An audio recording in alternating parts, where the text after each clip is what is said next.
오늘 말씀의 제목은 영적 보초가 있나요? 영적 보초가 있나요?입니다. 우리 인생에는 전진만 있을 것 같은데 넘어질 때가 있습니다. 다윗도 넘어졌습니다. 왕이 된 지 20년 정도 되었을 때입니다. 왕이 되기 전에 10년에서 12년을 사울왕에게 쫓기는 고초를 당했죠. 그랬던 다윗이 왕이 됐지만 20년 정도 되었을 때 넘어졌습니다. 본문의 사건으로 계속 내리막길을 걷죠. 계속입니다. 그러다가 거의 말년이 왕의 재위 마지막 정도가 되면 아들 압살롬에 의해서 광야로 도망가는 신세까지 됩니다. 우리도 넘어집니다. 그 원인이 오늘 본문에 나와 있는 다윗과 같은 원인일 수 있습니다. 다윗이 넘어지게 된 오늘 본문에 나와 있는 이 원인은 우리 삶에서 가장 많이 나타나는 것이고 가장 강력한 원인이라고 생각이 됩니다. 다윗의 오늘 말씀을 통해서 우리가 어떻게 이런 원인을 찾고 원인 가운데서 넘어지지 않을 수 있는지를 보도록 하겠습니다. 영토를 확장하기 좋은 봄이 돌아왔습니다. 다윗은 부하들을 전쟁터로 보냈습니다. 하지만 본인은 왕궁에 그대로 있었습니다. 한가한 저녁이 돼서 왕궁 옥상을 거닐었습니다. 문득 저 멀리 민가를 봤는데 여인 한 사람이 목욕하는 모습이 보였습니다. 아름다운 느낌이 들어서 또 순간 욕정이 들어서 사람을 시켜서 누군지 알아봅니다. 전쟁터에 나가 있는 우리아의 아내 밧세바라고 합니다. 다윗은 그 생겼던 욕정을 참지 못하고 그 여인을 불러들입니다. 그리고 동침하자고 이야기하는데 또 우리아의 아내 밧세바도 그것에 또 동의를 합니다. 그렇게 해서 동침을 했습니다. 죄 짓고 싶은 마음 없는 사람 누가 있겠습니까? 그러나 하나님의 자녀는 이 지점에서 말씀을 생각하면서 이겨내야죠. 내가 하나님의 자녀 아니야? 내가 미쳤지 왜 이런 생각을 하지? 그러면서 말씀으로 돌아가야 되죠. 여러분들도 그렇게 해서 죄를 지으려는 마음을 다 이기지 않았습니까? 하지만 다윗과 우리아의 아내 두 사람은 모두 죄 지으려는 마음을 이기지 못하고 방치해 두었습니다. 살인과 거짓과 탐욕의 죄악에 불을 지폈습니다. 우리아의 아내가 임신했습니다. 다윗에게 알렸습니다. 그의 남편은 살아있고 또 우리아의 아내 밧세바는 임신해 있고 어떻게 해결할 수 없는 고통스러운 상황이 되었습니다. 다윗은 고민하다가 묘안을 냈습니다. 요압에게 밧세바를 우리아를 전쟁터에서 불러와서 아내하고 자게 만들죠. 그렇게 해서 낳은 아기는 그 둘 사이에 생긴 아기라고 몰아세우려 했습니다. 그런데 우리아는 당시에 다윗과는 달랐습니다. 전쟁터의 전우들은 생사를 오가는 곳에서 있는데 어떻게 자신만 편하게 살 수 있습니까? 그리고 하나님의 법궤가 거기 있는데 내가 여기서 어떻게 편하게 살 수 있습니까? 그리고 집에 가지 않고 왕궁 문에 있는 군사들과 또 같이 삽니다. 다윗이 이것을 알고 왜 집에 안 가느냐, 집에 가라 이야기하는데 다음 날도 가지 않았습니다. 다윗은 여기서 또 멈춰야 되는데 어떻게 해서라도 이 밧세바 사이에서 낳게 될 그 아이를 알리지 않기 위해서 계속 선을 넘지 말아야 되는 그 선을 넘습니다. 요압 장군을 통해서 우리아를 적진 깊숙이 보내죠. 결국은 전사하게 만듭니다. 우리아는 요압이 명령을 내렸을 때 터무니없다고 생각했을 것 같아요. 죽을 길로 명령을 내렸거든요. 그런데도 우리아는 요압의 명령을 따라서 적진에 들어가서 전사를 했습니다. 제가 천국에 가면 만나고 싶은 사람들이 몇 명 있거든요. 제일 처음에 아담과 하와도 그렇고 몇 명 있는데 그 중에 한 사람이 이 우리아입니다. 우리아에 대해서 전사했다는 내용 이후에 아무 내용도 없잖아요. 여기서 끝나면 우리는 우리아가 어떻게 됐는지 그리고 우리아의 동병상련의 어떤 같은 공감을 하면서 너무 불쌍하다는 생각이 들어요. 안타깝죠. 그런데 우리에게는 다행히 천국이 있습니다. 분명히 천국에 갔을 것입니다. 우리아가 이때 당시 어떤 마음이었고 하나님은 그런 우리아에게 어떤 마음을 가지고 계셨는지는 천국에 가면 다행히 확인할 수 있습니다. 우리가 천국이 좋다는 것을 여러 가지로 표현하는데 그 중에 하나가 성경에서도 다 밝히 알려주지 못한 것을 천국에 가면 확인할 수 있다는 것입니다. 본문으로 삼지는 않았지만 다윗은 우리아의 소식을 듣자마자 우리아의 아내 밧세바를 데려다가 결혼을 합니다.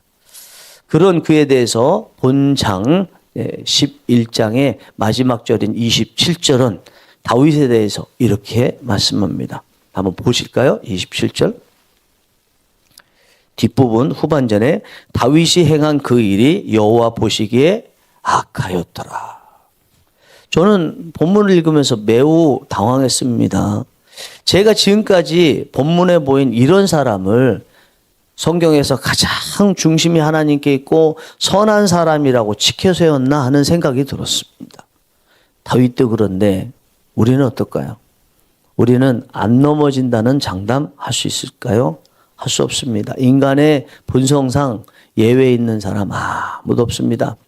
예수님을 향해서 최초로 그리스도시요 주요 살아계신 하나님의 아들입니다 고백했던 베드로, 그 말씀 믿고 있자마자 예수님께서 십자가에 죽으시고 부활하실 것이라는 말씀을 최초로 전하시자 베드로가 절대로 십자가 지지 못하게 하겠습니다 그러잖아요. 베드로의 양면이 그 짧은 시간에 같이 나타나는 거 보면 우리도 예외가 없다.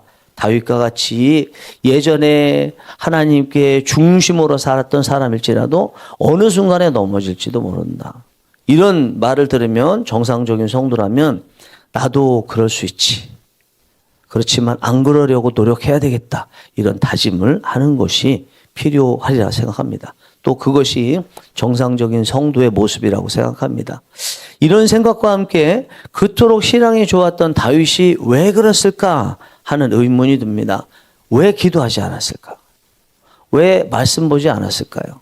중간에라도 어느 시점에라도 하나님 앞에 회개했다면 간통, 거짓말, 살인죄 중에 일부는 적어도 행하지 않았을 텐데 왜 안 했지 않았을까요? 다윗이 다윗답지 않은 이런 엄청난 죄를 짓게 된 근본 원인이 있습니다. 이것 때문에 경건생활, 말씀 읽는 거, 기도도 하지 않았던 것입니다. 그 해답이 1, 2절에 나와 있습니다. 1절, 2절 같이 한번 읽어보겠습니다. 시작.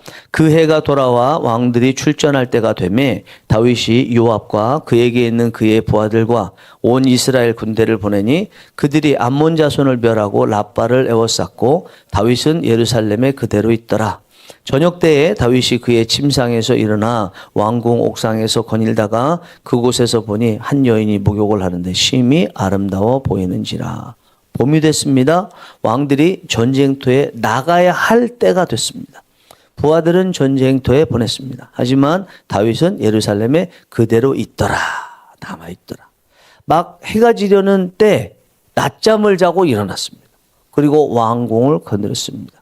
그리고 민가를 쳐다봤는데 여인이 아름다워 보였습니다. 목욕하는 모습이 아름다워 보였대요.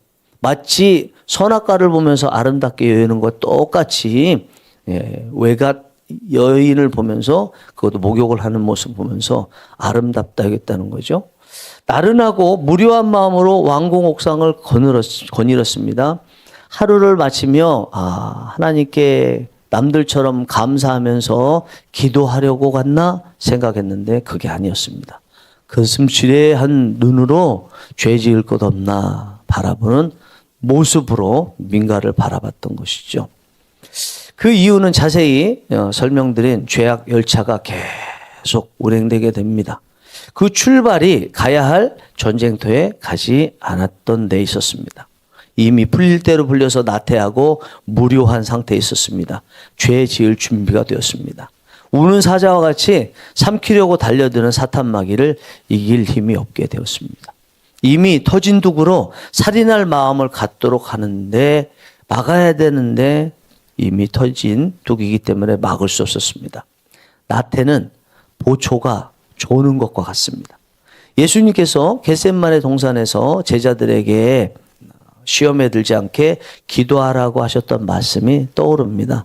기도하지 않으면 시험에 듭니다. 기도하지 않으면 시험이 들어옵니다.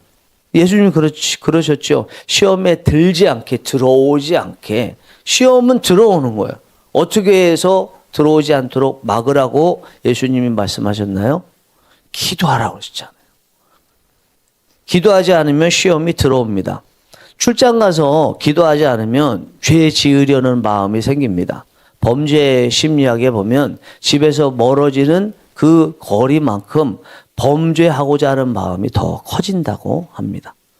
이렇게 되지 않으려면 영적인 의무들을 행해야 됩니다.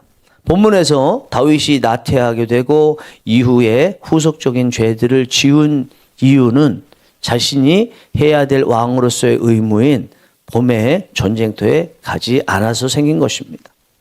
사탄이 들어오지 못하도록 보초를 안 선 것입니다. 아무 티가 나지 않아도 늘 드리는 예배들, 기도 시간들, 말씀 읽는 시간들, 신앙 서적 읽는 시간들이 빠지면 금세 보초가 졸고 있을 때 적들이 들어오는 것 같은 일들이 생기게 됩니다. 평상시 평화가 보초가 든든히 서주어서 누릴 수 있었다는 것을 아무 일도 일어나지 않으니까 보초의 중요성을 모르는 거죠. 고정적으로 하는 경건 생활과 영적 생활은 줄이면 안 됩니다. 오히려 늘려야 됩니다. 대신하는 경제 생활, 지식 생활들이 당장에는 도움이 되는 것 같죠? 경험해 보셨잖아요. 그거 휘발유 같이 금세 날아가 버립니다. 그런데 다윗이 늘 가던 전쟁터에 가지 않은 이유가 있습니다. 왕이 된 지 딱 중간인 20년이 되었을 때 이 일이 일어났습니다. 모든 전쟁에서 이길 때였습니다. 백성들로부터 최고의 인기를 얻을 때였습니다. 누구 하나 다윗이 뭐라고 해도 태클 걸 사람이 없을 때였습니다. 우리의 나태함은 좋은 일이 지속될 때 찾아옵니다. 모든 것이 평화기에 길들여져 잠자는 것 같을 때 찾아옵니다. 반드시 찾아옵니다. 그때 어떻게 해야 되겠어요? 스스로 긴장해야 됩니다. 말씀을 읽어야 합니다. 기도해야 됩니다. 살아 움직이는 현장들을 다녀봐야 됩니다. 새벽 시장도 가봐야 됩니다. 생산 라인도 가봐야 됩니다. 해외 선교지에도 가보아야 합니다. 사랑하는 여러분, 여러분들은 다윗이 매년 봄마다 전쟁터에 가듯이 영적 보초들로 무엇을 세우고 계신가요? 요즘도 계속 학교에 가면 기도부터 하고 성경 말씀부터 읽나요? 아무리 바빠도 예배의 자리에는 나오고 계신가요? 예배는 점점 더 많이 드리고 계신가요? SNS를 볼 때 영적인 것들을 얼마나 보고 계신가요? 스스로 영적 긴장감을 유지하기 위해서 무엇을 하고 계신가요? 이런 질문들이 오늘 기도 속에서 하나님께 드려지기를 바랍니다. 기도하시겠습니다.